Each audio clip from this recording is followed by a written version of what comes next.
The church has redefined what the Lord has called holy places. Instead of refuges for the saints appointed by the Lord until the consumption has made a full end of all nations, holy places are not locations at all, but states of spiritual strength and moral uprightness. But to be fair, the church has designated some physical structures as holy places. The Church Handbook 2 declares that temples, chapels, and homes are holy places.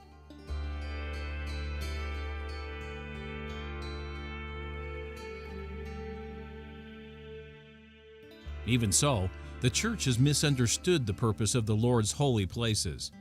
Instead of providing refuge from the coming calamities, the church believes them to provide sanctuaries from the world and its evil.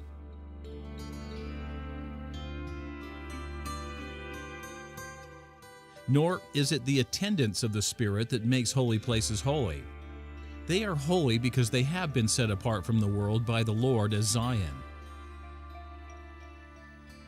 Implicit in the church's designation of chapels and temples as holy places is that these structures are sacred, having been dedicated to the Lord, and can, therefore, be defined as holy places.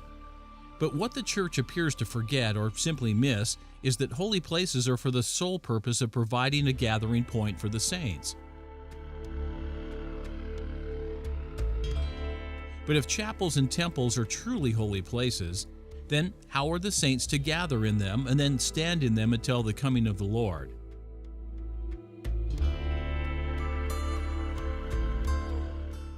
The dilemma for the genuine saints of God is this: where do they go to find holy places truly appointed by the Lord for their protection?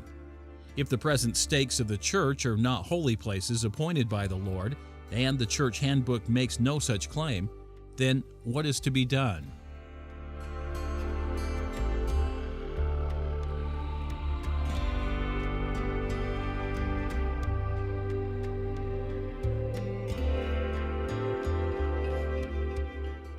The Lord answered these questions in the same revelation He gave the parable of the redemption of Zion.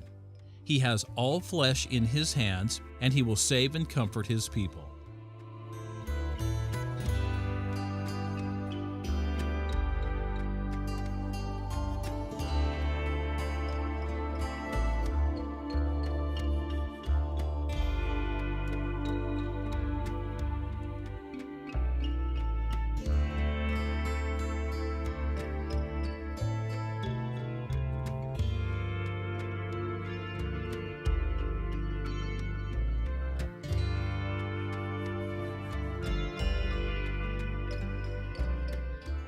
The scourge of sickness and disease caused by the falling dust will be devastating and a never-ending vexation.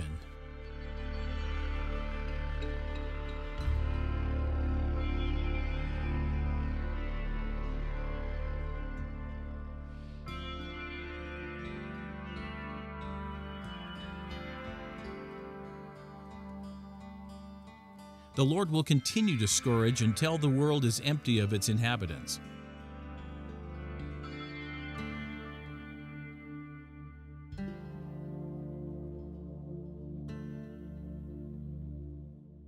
Isaiah saw the day when the earth would become empty, devoured by the curse and by fire.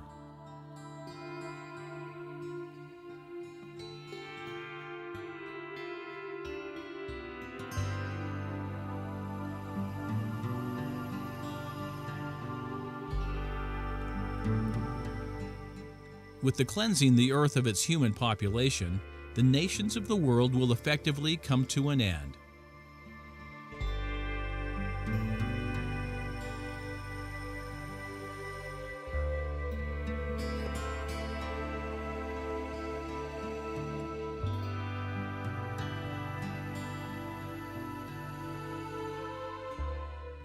The prophet Jeremiah foretold that the Lord would end all nations in the latter days and would save Israel.